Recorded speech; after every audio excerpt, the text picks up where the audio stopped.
యాక్చువల్‌గా 'పవన్ కళ్యాణ్' గారితో మీ పరిచయం లేదా ఫస్ట్ సినిమాకి పనిచేసినప్పుడు అంటే ఆయన ఎంత పెద్ద టెక్నీషియనో చాలా మందికి తెలీదు.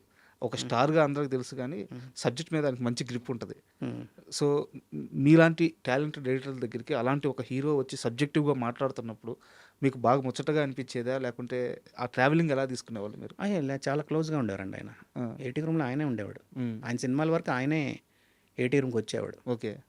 ఆయనే సాంగ్స్ అన్నీ షూట్ చేసుకుండేవాడు. హ్మ్.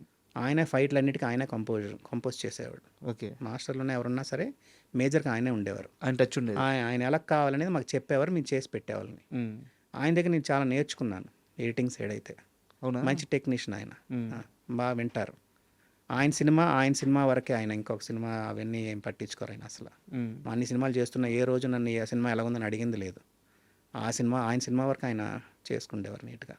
ఆయనే పక్కన ఉండేవారు. ఆయనకి ఏం కావాలో చెప్తే మేము ఎడిట్ చేసి చూపించేవాళ్ళని. ఆయనకి నాకు ట్యూనింగ్ ఉండేది ఆ రోజుల్లో.